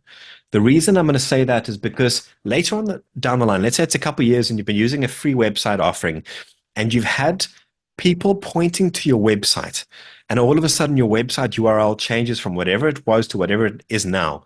You lose the benefit of those links. So maybe you wrote some really cool content and you had some really nice companies pointing to your business website, and all of a sudden you've gone from the free.wordpress.com to just, the straightforward editing website.com. You've now lost the value of the link that you had before. The cost is not high. It should be about 100 or 200 Rand per year, depending on the domain you choose. So definitely from the start, get a full professional website domain, if I can call it that. Yes, I'm going to repeat: a professional picture of you, please. So ask around and find out what the cost might be. You will be surprised. It's not often as much as you might think. Get a professional portrait photograph of yourself if you can, if you don't already have. And this will form a part of not just your website, but profiles like LinkedIn as well. It also will pay dividends down the line to have a bio, a carefully written bio describing how you can help people. So similar maybe to an elevator pitch. It's advice I give to my authors fairly often when it comes to the about the author section of a book, where often the author wants to have a dry CV of, well, I used to do this and then I did this and now I live here and now I do this. And what you want to do is tweak your bio on your website so that it's relevant to the sorts of business you are looking for. It's not dry, ideally. It's more focused on the sorts of business that you're looking for. And normally erring on the side of brevity is going to be better as well. Feel free in that bio to also flaunt any accreditations you might have, or any experience when it comes to how many years you might have been editing. Okay, and yes, membership to any industry bodies like PEG, Safria, or any of the like. Okay, the other things I think are important for an editor's website are to showcase what other projects you've been involved on. So there's a number of ways to do this. You could just list them down one by one. You could have the pictures of the book covers once they get published, and you can point readers to Amazon or customers to Amazon if they wanted to see the finished product. Yes, you can also earn a little bit of extra money if you point customers to your finished books on Amazon using an affiliate code, which Amazon will give you. Also, choose deliberately where you want to showcase happy feedback from your customers. So it's not necessarily a question of putting it all on one page and that's only where it stays. If you take a look at my website, for example, what you'll see is that where my customer makes a purchasing decision, near my pricing, or perhaps on my contact page, I have a happy testimonial and a happy review. So it's not just sort of grouped in one corner of my website. It's spread over the website, tactfully put where I think the customer has to make a choice. Obviously, no website should be complete without an FAQ, a frequently asked questions list. I'm very sure that as editors, all of you get asked very similar questions all the time. I think my favorite questions from my customers are, when it comes to editing, do I only pay for the amount of words that are actually edited? It happens. Yeah, I've got a few of those. And FAQ lists are perfect. How much do you charge? What is the difference between this type of edit or this type of edit? Will you find every single mistake every single time? Questions like this where authors are none the wiser. They're not just valuable for Google bringing people. So let's say you have an FAQ page. Google indexes that page. And so when someone's searching for one of those questions, Google might point to your page. But it's also helping your business process, because when you're actually dealing with that customer who's asking that question, one of the first things you can do is direct them to the page, so that not only is it helping your website with its visibility, but it's helping your actual editing business process. And finally, no website is complete before you've considered your call to actions. So if I was sitting with you, Ricky, or with you, Alana, or with you, Letitia, and we're looking at your website, assuming you had one, my question would be, what should I be doing? I'm a visitor, I'm your customer. What would you like me to do? Where should I point? Where should I look? Where should I click?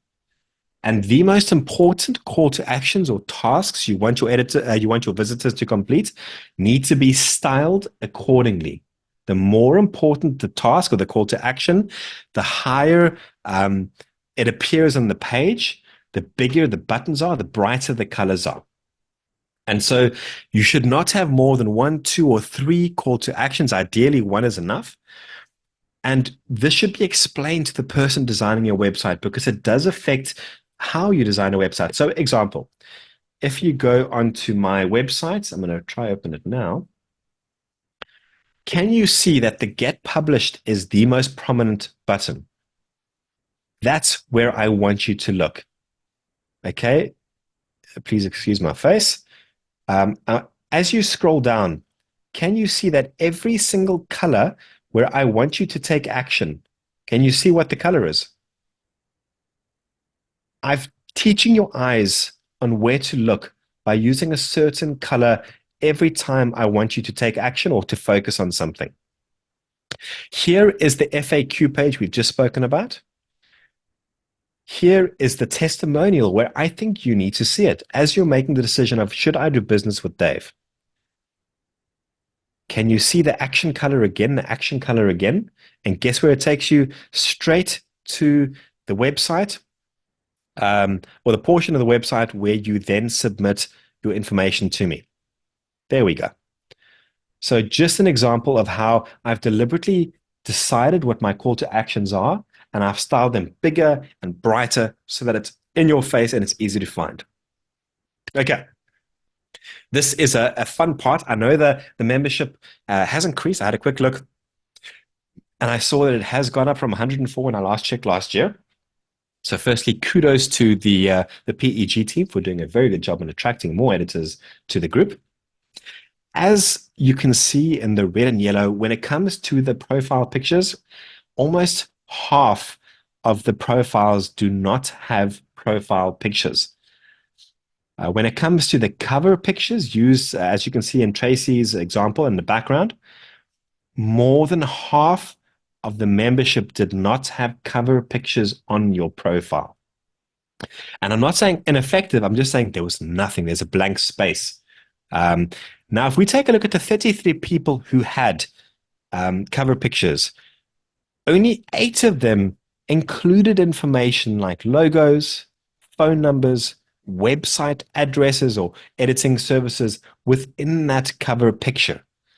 And so that topic we touched on, is it effective or is it pretty? I think that answers that one. So any membership profile that you are part of, they tend to follow very similar structures as PEG. Make sure that the professional picture of you is getting good use. The cover picture, I saw someone mention Canva in the chat window. Yes, I absolutely love Canva. I cannot recommend it enough. It is... if you like getting your hands dirty, especially, it happens to be one of my favorite sort of pastimes is graphic design. But for your cover picture, Canva is perfect. Make sure that your phone number is prominent or listed in the profile. Make sure that your work email is listed in your profile. And if possible, try point people away from social media sites like Facebook or Instagram. I'm sure none of you point people to Instagram, right?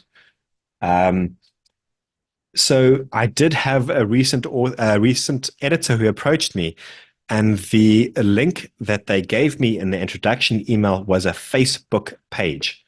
Not only was it a Facebook page, but it wasn't even hyperlinked. So ideally, if it were up to me, I would love to see either your website or your professional business website, or second to that would be your LinkedIn profile when, if you were mailing me as an example. And guess what?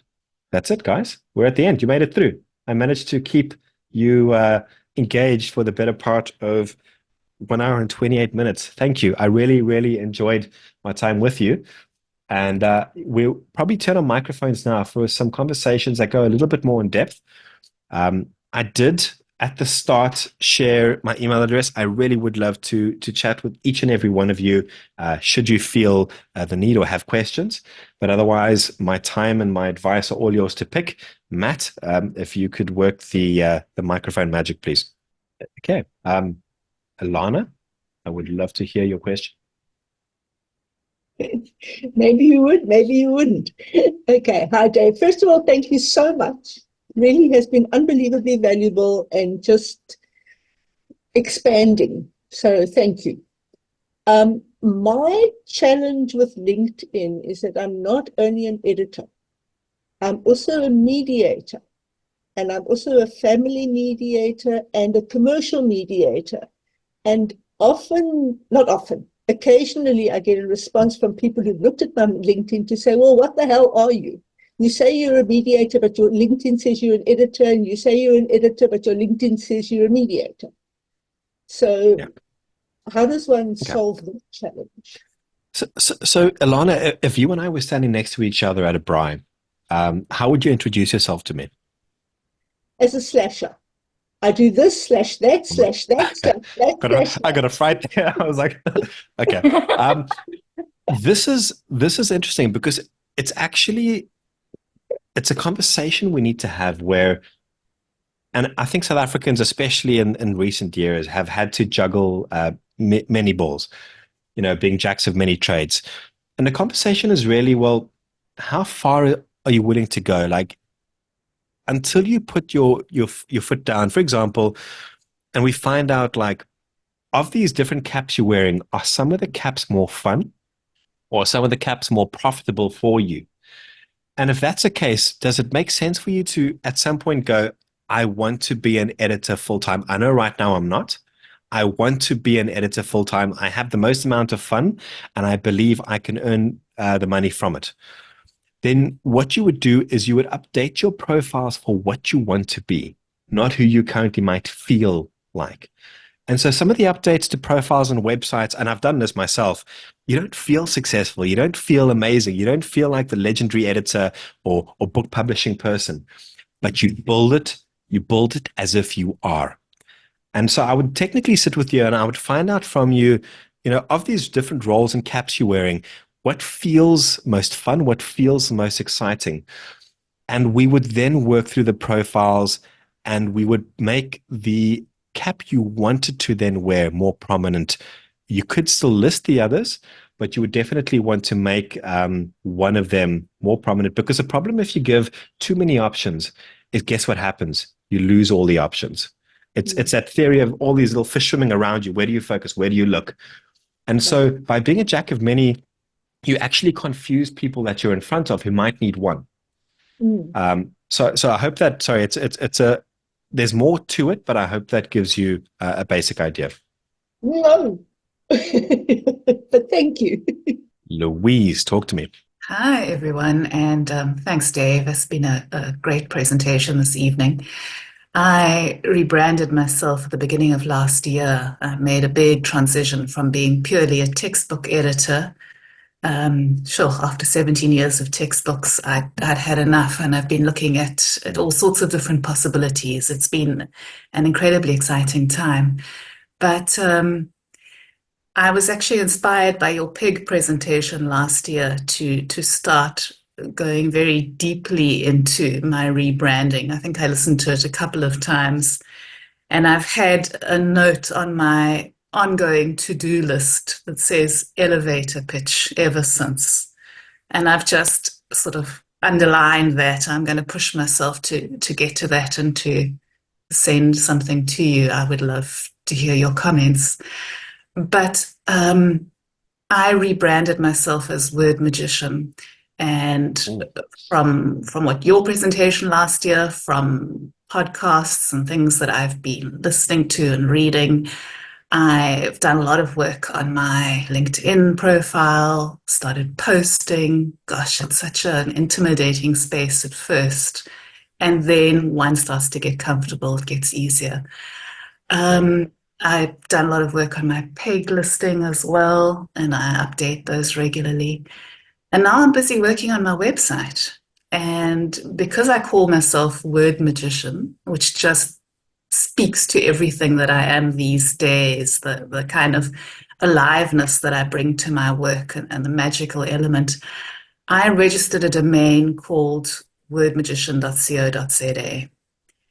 And I'm worrying now that I'm cutting out a whole potential market. You're talking about people Googling me or Googling for an editor. My URL doesn't contain those words. Do you think that's a mistake? So I think Word Magician, I think the URL is actually really cool. And thank you for your very sweet words at the start. Like, you wouldn't believe how much it means when I hear that. And why on earth didn't you say anything between now and when I spoke with you? Like, I would absolutely love to hear from you. Especially on the content that I put out, anything. It really, really means a lot to know that firstly, my content is helping, and secondly, that it's something that you're working with. In terms of the URL, what you have, I think you said Word Magician. It is engaging and catchy. I think having the exact terms inside the URL name is not as important.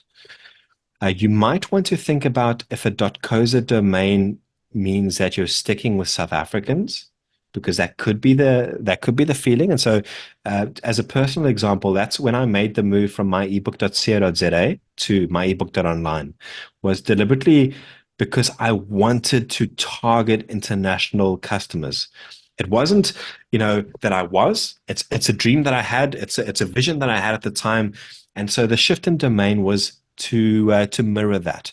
And so, to answer your question, no, I think the domain is lovely. However, if you know that you want to target out the country, consider looking at a different or an alternative domain. Use the same words. I love it. When it comes to building the website, that's when you can get your hands nice and dirty regarding SEO. Depending on how much you enjoy it, I can point you to some very cool LinkedIn courses that I went through, where I had the course open, I would pause, I would do the work, I would come back, I'd unpause, I'd carry on watching. And that's where you can do the sort of, you can be specific about the type of editing work within the SEO space on your website.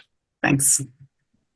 Yeah, I'm so reluctant to let go of that word magician domain, but I'll see. I really like it. No, I really like it. I think, like I say, the concern you had over having sort of particular search terms is not something I would stress too much about, as long as they're contained in a website somewhere.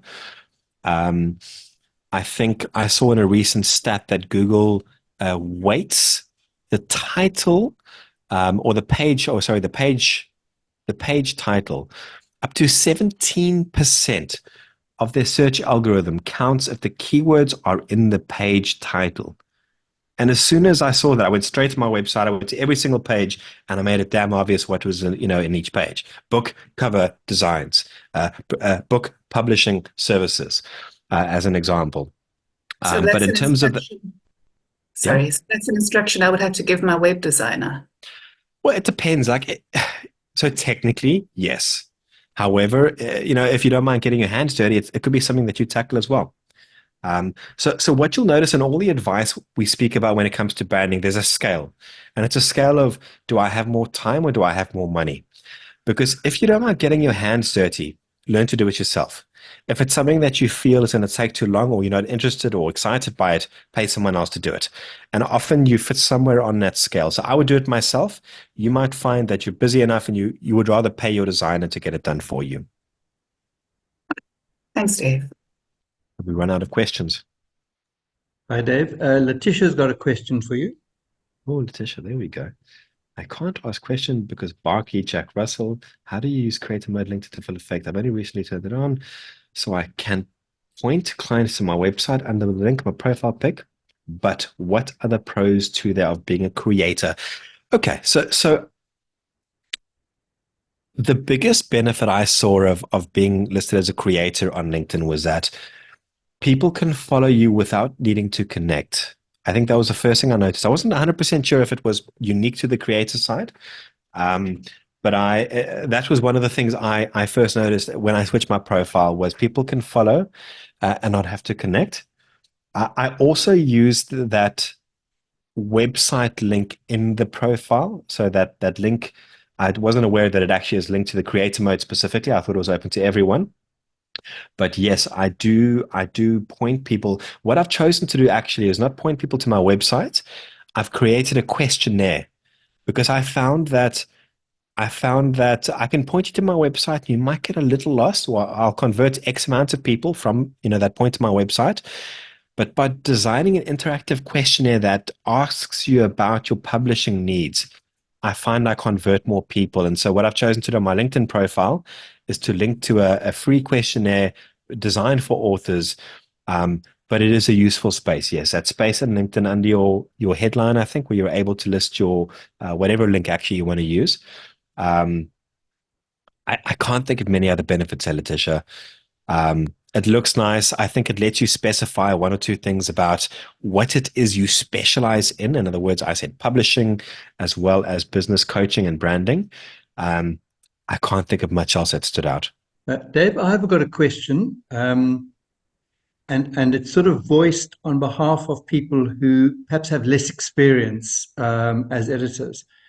What advice would you give to editors who are new to the game, can't really label experience as a positive selling point? What should they be focusing on to get themselves known out there and convince clients that they're the people to come to? Am I allowed to cheat and just say branding?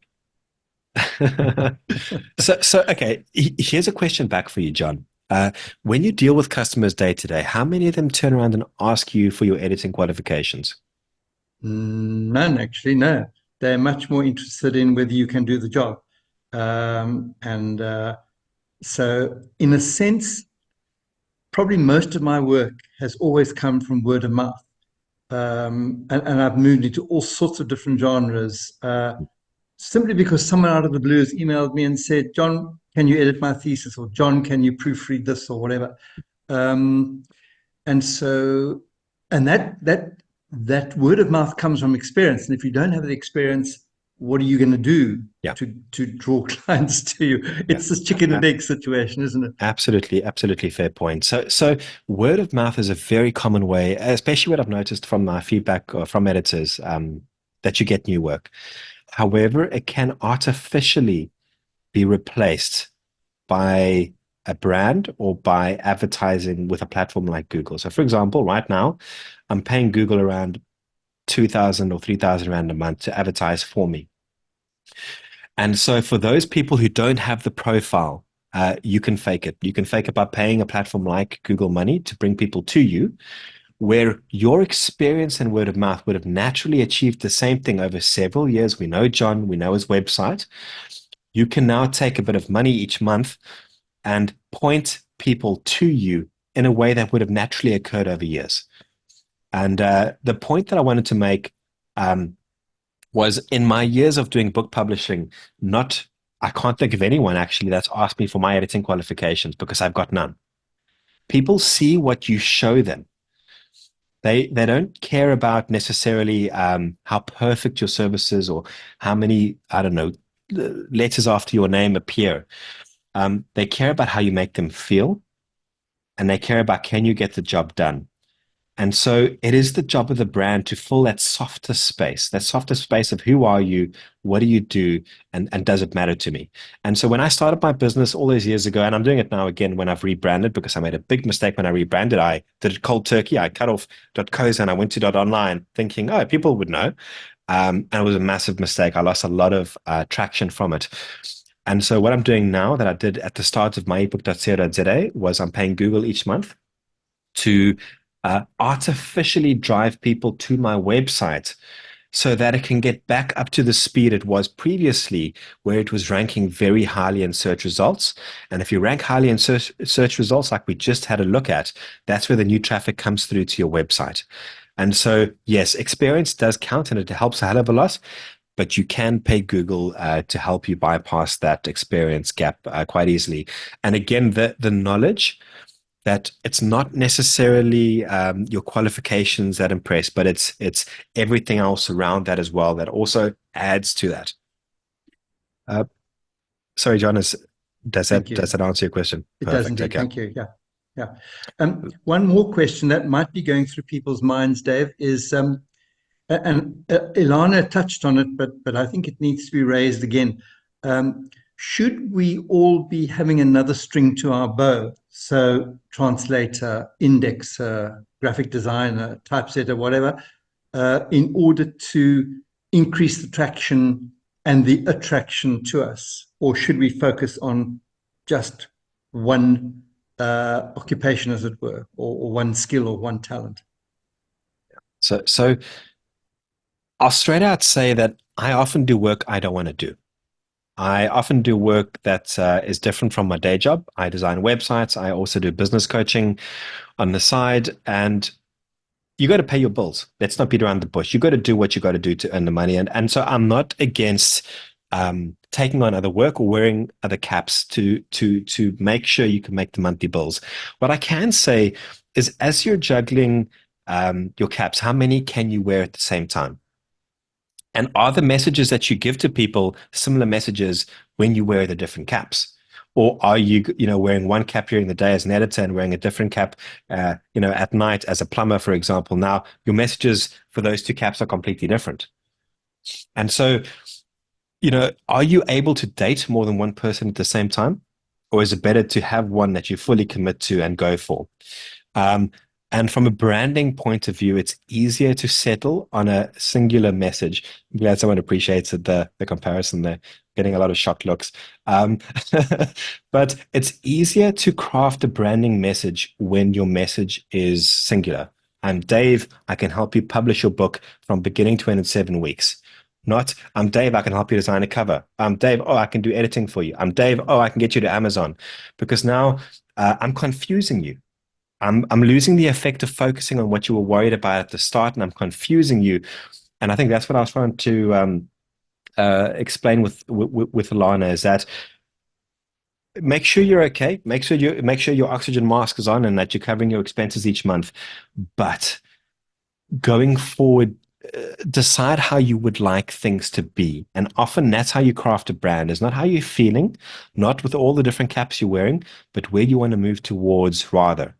And often it's putting that information up and out there for people. It's introducing yourself to people that way, even if you do not feel qualified for that role necessarily. Because again, who asks really for qualifications? Vanessa? Hi. Hello. I wanted to thank you first off, because I can't actually believe how much information you've put into this session. And because I didn't know if I should attend. And I feel that this has been a really valuable session for me. So thank you very much. And the reason I wasn't sure if I should attend is because I'm an academic editor. And I prevaricated. I wasn't sure what would branding and all that have to do with me. And I've made copious notes. It helps me concentrate. And whilst I was writing them down and answering those questions, which gives us a chance to really think about who and what we are, it made me realize that I'm very happy with my focus solely on academic editing. And thus far, I've not wanted a website because I'm at full capacity. But I realized that when you brought up COVID, that this is a very uncertain world in which we live. And although COVID helped my business, the uncertainty in this world means that other changes that could come about, I might not benefit from. And so, yes, I am very excited to now be moving into the website part. So that I want to thank you for too. But my call to action for myself from tomorrow is that I do have a LinkedIn profile, and having looked at Letitia's and been thoroughly wow, Letitia. And the things that you pointed out to us is that I need to really fix mine up.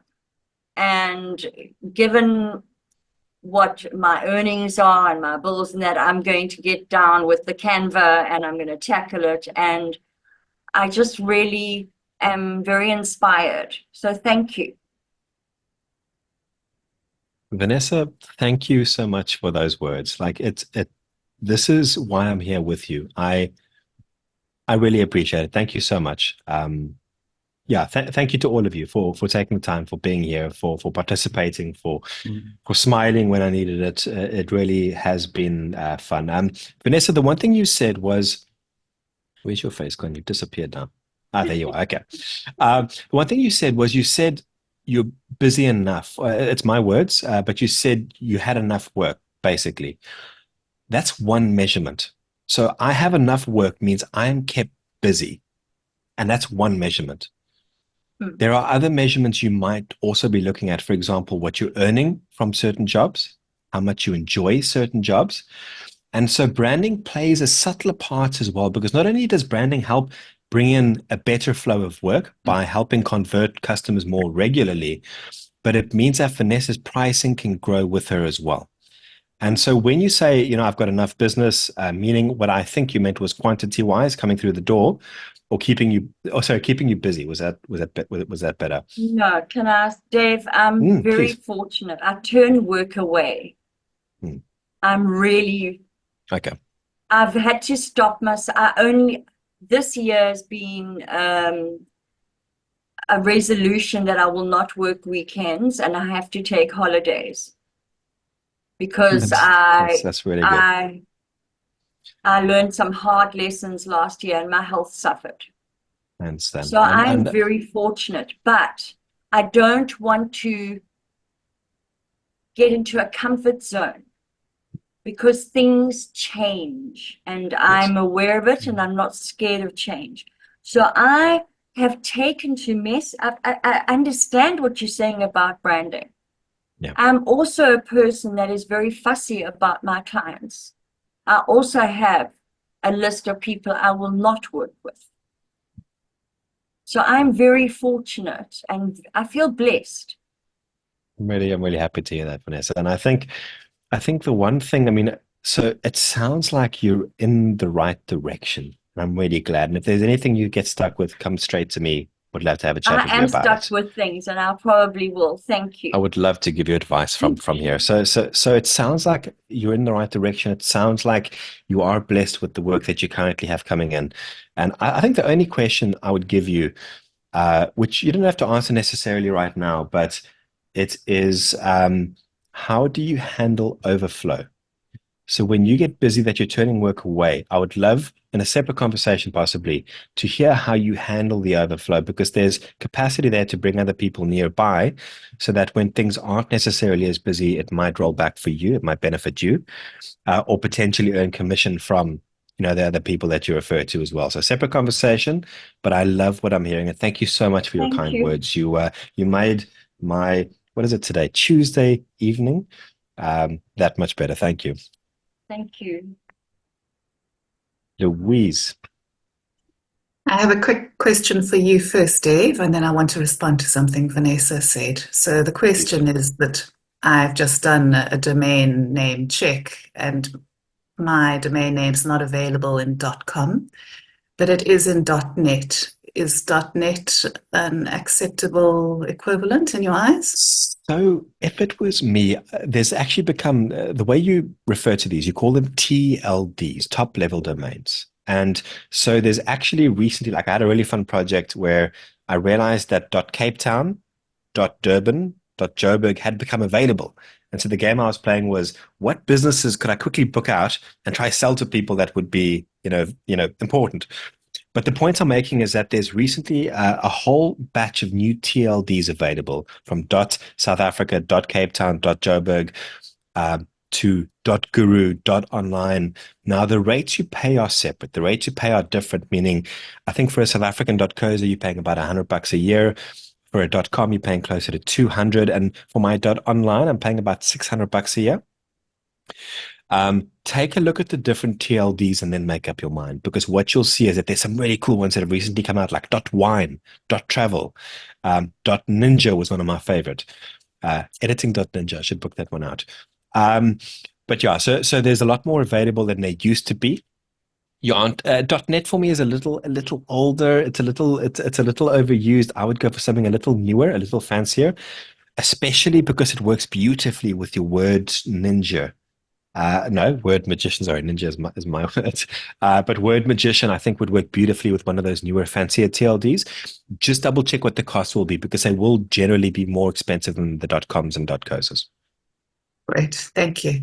And then I just wanted to respond to Vanessa. I saw her starting to light up at the end of what she said. She thanked you for inspiring her. And I want to say that this branding business is the most terrifying journey in the beginning. You know, we editors just don't like putting ourselves behind there. We're much more out there. We're much more comfortable behind a screen, behind our words. But I have to tell you that I've got so hooked on this marketing and branding thing.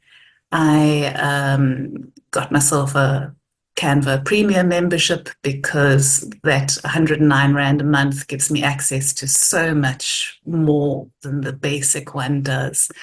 I use Canva now to design my invoices, which are no longer, I used to just send off Word documents. Now they are alive and they're bright and I love them. And I have so much fun designing them. I use Canva to make cover pages when I'm doing a website report for a client, or when I'm doing a manuscript evaluation. It just brings me alive in the same way I saw Vanessa light up. So if you can move past the no, this is not what I want to do stage, which is hectic, then this becomes the most wonderful, beautiful little sideline of editing work that makes it so much fun and interesting. I love that. Thank you so much, Louise. And to add on to what you've said, the mindset often shifts as well. So going from, a space where you're confident, where you know exactly what your skills were, to a space where you're learning, you're not as confident, you're going to be making mistakes when it comes to using Canva and stuff. It's a bit of a different shift. And that's why I spoke about discomfort early on, because you need to be okay with going from, Louise, the person who was experienced in editing and a professional, to someone who is newer at something, and being okay with making mistakes or experimenting and trying new things out. So it's also changing the mindset from one role a little to the other. Have we run out of questions? Okay, so anything else that you guys think? I mean, I'm hoping that, John, the presentation becomes available in a separate video file, and maybe what I can do, if it's not put online by PEG, is I can put it online if that helps. And otherwise, obviously, I would love to hear. I think my email was at the front of the presentation. Otherwise, you should hopefully be able to find my LinkedIn profile. And I would love to hear, as you journey through the branding process, I'm here for free advice and conversations about the branding. I do have paid services, but that's not the point. That wasn't why I was here with you. I'm excited to see how each of you kind of get through the branding questions, and I'm here to nudge you in the right direction if that would help. Thanks, Dave, very much indeed. Yes, in fact, the recording and hopefully your PowerPoint as well, together with the chat, will be sent out to all the registrants tomorrow. So they all have that on record and be able to listen to it time and time again. Yeah, I think this has been inspirational above all else, because in my experience of dealing with editors over the years, I have found that they have one trait in common, and that is they hide their lights under a bushel. We're not, as Louise has said, we're backward in coming forward. We hate to praise ourselves, and yet branding is all about that. And so, as gut-wrenching as this presentation might have been for some of us, We just need to get over ourselves and get out there branding, with great confidence, with great joy, and with great pleasure, as Louise has indicated. So thank you very much indeed, and thank you for your kindness in offering us your opinions and things. If we email you, that would be absolutely wonderful. It's been a great evening. If there are no further questions, I'm going to ask Matt just to run a quick poll, please. Congratulations, Dave. You hit the mark there. And thanks to all of you also for your interest, for your questions, for the points that you raised. I think it's made for a very insightful webinar, and hopefully an inspirational one where we'll all go about fixing our LinkedIn profiles, getting our websites tarted up and all that sort of thing. Thanks to you all, and go well. Particularly with Easter coming up and a long weekend, I hope you're all going to be taking a well-deserved break. Letitia probably will be, because she, I know, will not work the long weekend. She'll have a yappy dog to deal with. Take care, all of you. And once more, thanks to you, Dave and Matt, for keeping us aloft this evening. Take care, all of you. Thanks, everyone. Bye.